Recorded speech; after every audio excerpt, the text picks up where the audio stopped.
शनि कथा कहती है पांव की चप्पल बार बार टूट रही हो, घिस गई हो, बद्दी टूट रही हो, कुछ कर रही हो, और अगर कमर से नीचे जो वस्त्र पहने हो वो अपने आप फट रहे हो, समझ लेना कि शनि पांव से प्रवेश कर रहा, मतलब अपनी प्रखरता शनि दिखा रहा। काशी में जो शिव जी की स्थापना कौन ने करी? काशी में जो शंकर भगवान बैठे उनकी स्थापना करी थी शनि महाराज। किसने करी थी? शनि महाराज ने, क्योंकि भगवान शनि महाराज को उनकी माता के द्वारा श्रापित हो गए और शनि महाराज कांपने लगे। शनि महाराज कांपते कांपते मैं जाऊं तो जाऊं कहां, करूं तो करूं क्या। महाराज शनि महाराज दौड़े और दौड़कर भगवान भोलेनाथ के पास पहुंचे। हे शंकर त्रिकालदर्शी कैलाशी अविनाशी, कृपा करिए बाबा भोलेनाथ, कृपा करो, क्योंकि दुनिया में 33 करोड़ देवी देवता हैं जिनको शनि लग सकता है, केवल एक किसको छोड़कर? शिव को छोड़कर। राम जी को शनि लगा तो 14 वर्ष वनवास चले गए, कृष्ण को शनि लगा तो मथुरा छोड़कर द्वारका चले गए। शनि लगा, हनुमान जी को शनि लगा तो गुफा में बैठकर राम राम जपना पड़ा। शनि सबको लगता है, केवल शनि नहीं लगता तो एक मेरे महादेव को, मेरे भोले बाबा को नहीं लगता। शंकर के पास में शनि आ गए। शनि ने आकर कहा भोलेनाथ कृपा करिए बाबा, मैं बड़ा कष्ट में हूं, मैं करूं क्या? बाबा भोलेनाथ ने कहा जा गंगा जी के तट पर काशी में जाकर एक शिवलिंग की स्थापना कर, उसकी आराधना कर और तेरा शरीर ठीक हो जाएगा, कष्ट नहीं भोगेगा। शनि महाराज ने काशी में जाकर शिव जी की स्थापना करी। आज भी नियम है, जिसको शनि लग जाता है एक काजल की डिब्बी ले लो और काजल की डिब्बी को 21 बार उतार कर उसको एकांत में जाकर, जंगल आदि में एकांत में किसी पेड़ के नीचे इतना सा खड्डा खोद कर उसमें काजल की डिब्बी को डाल दो और मिट्टी से पूर दो, उस व्यक्ति का शनि समाप्त हो जाता है। काशी विश्वनाथ का नाम लेकर काजल की डिब्बी को 21 बार उतार कर अगर काशी विश्वनाथ का नाम लेकर शनि वाले व्यक्ति को अगर पेड़ के नीचे दबा दे, शनि समाप्त, शनि उसको परेशान नहीं कर सकता। शनि कथा कहती है पांव की चप्पल बार बार टूट रही हो, घिस गई हो, बद्दी टूट रही हो, कुछ कर रही हो, और अगर कमर से नीचे जो वस्त्र पहने हो वो अपने आप फट रहे हो, समझ लेना कि शनि पांव से प्रवेश कर रहा, मतलब अपनी प्रखरता शनि दिखा रहा।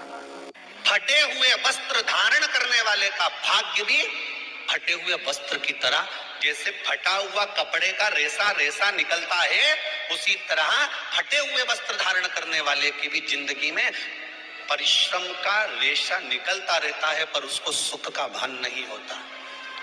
आज के जमाने में ये फटे हुए कपड़ों का फैशन आ गया, ये बड़ा दुख की घड़ी है।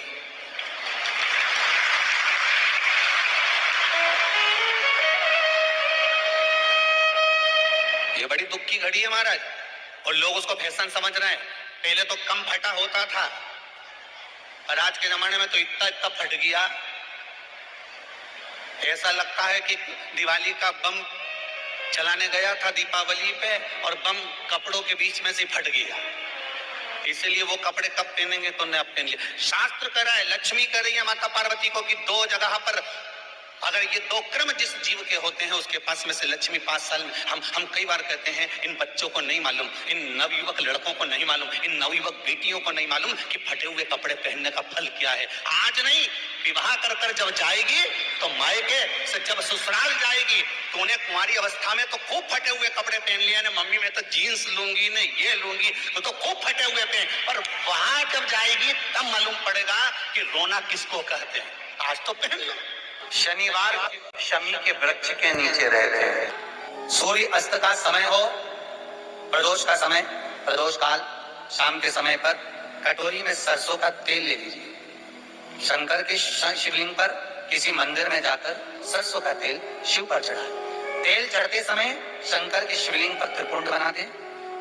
ये एक उंगली, चीटी उंगली के पास वाली उंगली शंकर के शिवलिंग पर टच कर रखें और अपनी मनोकामना पूर्ण करें। बाबा विश्वनाथ पूरा करता है। के द्वार पर स्वयं शनि महाराज आज मिलने के लिए, और जितने ग्रह नष्ट देने वाले हैं, कारक ग्रह हों, बेकार वृत्ति वाले हों, वो सब आज शनि सबके दोष मिटा देता है। शंकर भगवान के मंदिर में आज से दिन, मंदिर में नहीं तो घर में अगर शंकर का शिवलिंग है तो एक दिया अवश्य लगाओ। शनि महाराज जीवन का सुख प्रदान करेंगे, आनंद। मान लो कोई व्यक्ति पैसे खाकर चले गया, नहीं दे रहा है, तो शास्त्र कह रहा है भगवान शंकर के मंदिर में शमी का पत्र, शमी का पत्ता, शमी पत्र, शंकर के मंदिर में काली तिल्ली के साथ में शमी पत्र, शनि सुख है। स्वयं शंकर को प्रदोष का व्रत, इसलिए निवेदन है बन सके व्रत करते हुए भगवान शंकर का अनुमोदन करें, जीवन को सार्थक बनाएं, भगवान शिव का स्मरण करते हो, आनंद करते हो। शंकर सुख की देनी है, शिव आनंद। आज शनिवार का दिन है जिस दिन अपन इस दरिद्रता से मिलने के लिए पीपल के पेड़ के नीचे आए हैं। हिंदू धर्म में ये दिन पीपल के वृक्ष के लिए पूजनीय होगा। जो भी शनिवार के दिन पीपल के वृक्ष की पूजन करेगा, दूध चढ़ाएगा या मिष्ठान का भोग लगाएगा, लक्ष्मी और नारायण उसके घर में प्रवेश कर जाएगा। लक्ष्मी और नारायण उसके घर में प्रवेश करेगा। पुराण की कथा कह रही है कि दुनिया के सारे तीर्थ नहीं जा सकते, पृथ्वी की सारी नदियों में स्नान नहीं कर सकते, पवित्र नदियों में आप स्नान नहीं कर सकते, या किसी भी तीर्थ में जाकर एक रात्रि भी विश्राम नहीं कर सकते, या हमने जिंदगी में कोई दान करा ना करा, कोई पुण्य करा ना करा, कोई सत्कर्म करा ना करा, कोई शास्त्र पढ़ा ना पढ़ा, कोई शास्त्र सुना ना सुना, उसके बाद भी शिव महापुराण की कथा कहती है कि एक दिन में अगर मात्र एक बार भी आप शंकर के शिवालय में प्रवेश कर गए या मंदिर में प्रवेश कर गए तो सारे तीर्थ, सारी नदियां, सारे सरोवर, सारी बावड़ी, सारे तालाब, सारे कुंड के स्नान का पुण्य, दान का पुण्य प्राप्त हो जाता है, केवल शिव तत्व को प्राप्त कर लेने। शिव महापुराण की कथा कह रही है कि घर में जो दिया होता है वो दीपक भी कोई साधारण नहीं होता, उस दीपक की भी महत्वता है और दीपक का भी वर्णन है।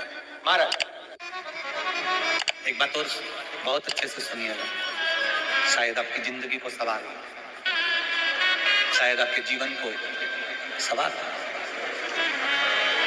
मेरी जीजियों, मेरे जीजाओं, मेरी बेटियों, बेटाओं, कभी मौका लगे शंकर भगवान के शिवलिंग के पास में आप बैठे हैं, यहाँ तक शास्त्र कहता है कि घर में अगर किसी को बहुत तेज बुखार आ गया है, बहुत तेज बुखार, और बच्चा उस बुखार में तप रहा है, बहुत तप रहा है, मारा, तुम जिस दिए में भगवान की आरती उतारते हो, जिस दिए से तुम भगवान की पूजन करते हो, कभी मौका लगे और आप पूजन करने के लिए गए,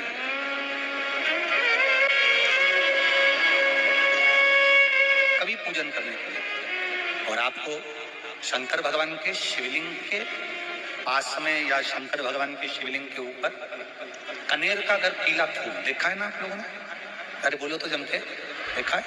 कनेर का यदि पीला फूल शिवलिंग के आसपास में या शंकर भगवान के ऊपर कहीं रखा हुआ भी दिख जाए, विषम परिस्थिति हो, बहुत हिम्मत ना हारते हो, कभी भगवान अकेले में एकांत में आप पहुंचे उनके पूजन के लिए, कनेर का पुष्प वहां रखा है, चाहे वो जलाधारी पर रखा हो, चाहे वो शिवलिंग के पास में रखा हो, शिवलिंग पर रखा हो, उस कनेर के पुष्प को अगर आप 5 जगह का स्पर्श कराकर अपने हृदय की बात कहकर वापिस महादेव को समर्पित कर देते हो, तो भी मेरा महादेव तुम्हारे दुख का निवारण कर देगा। अब वो 5 स्थान, तो 5 स्थान, पहला गणेश जी, गणेश जी का जो स्थान होता है वह जगह, दूसरा षडानंद कार्तिक,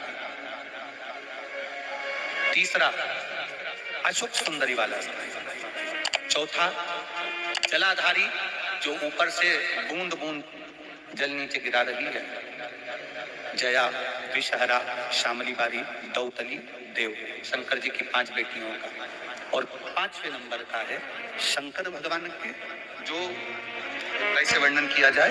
त्रिशूल के 3 भाग होते हैं। करें दर्शन आप लोगों ने? जैसे सामने त्रिशूल लगा है, इस त्रिशूल के ऊपर देखेंगे तो 3 भाग दिख रहे हैं। नजर आ रहे हैं सबको? त्रिशूल का जो 3 भाग होता है, उस 3 भाग का जहां ज्वाइंट होता है, जहां मिलता है, एक जगह पर देखो तीनों भाग एक जगह पर मिले हुए, 3 भाग का जहां मिलन होता है, पंचम स्थान, ये 5वां स्थान, यहाँ पर स्पर्श कराकर शिवलिंग पर अपनी कामना कर कर श्री शिवाय नमस्तुभ्यम कहकर बाबा से अपने मन की बात कहकर जो समर्पित कर देता है, हम 3 महीना भी नहीं कहेंगे, हम तो कहेंगे अगर ज्यादा दुख है 3 दिन इंतजार करना, मेरा बाबा उस दुख को मिटाएगा। 3 महीना बहुत दूर, पर करना है दिल से। और कई तरह के दीपक होते हैं, दीपक का भी विधान वर्णन किया गया, उस दिए का भी वर्णन किया गया। यहाँ तक शास्त्र कहता है कि घर में अगर किसी को बहुत तेज बुखार आ गया है, बहुत तेज बुखार, और बच्चा उस बुखार में तप रहा है, बहुत तप रहा है, मारा, तुम जिस दिए में भगवान की आरती उतारते हो, जिस दिए से तुम भगवान की पूजन करते हो, उस दिए की बत्ती को नीचे डाल दीजिए और उस दिए को पानी की बाल्टी में धो दीजिए। कौन सी बाल्टी में? जिस बाल्टी के पानी से आप बच्चे को स्नान करा सकते। मारा, केवल भगवान पर से ले जाकर, पास में से ले जाकर उस बाल्टी में थोड़ी देर डाल दो और उस बाल्टी के पानी से उस बच्चे को स्नान करा दीजिए। 15 से 20 मिनट, आधा घंटा लगेगा बच्चे का। बड़ी बेचैन दिख रही हो तुम, क्या बात है? पार्वती जी कहती है देवव्रत, कश्मीर प्रदेश का एक भक्त देवव्रत बेलपत्री के वृक्ष के नीचे बैठकर आपका मंत्र जाप कर रहा। मैं आपको जगाना नहीं चाहती थी, पर बेलपत्री के वृक्ष के नीचे लक्ष्मी झाड़ू लगाती है, सरस्वती वीणा बजाती है, इंद्राणी उस बेलपत्री के वृक्ष के नीचे जल का सिंचन करती है, 33 कोटि देवी देवता उस बेलपत्री के वृक्ष की जड़ में विराजमान होते हैं। इसलिए देवव्रत एक बार पंचाक्षर मंत्र बोलता है तो वो 33 करोड़ बार गिना जाता है, ऐसा बेलपत्री का वृक्ष होता है।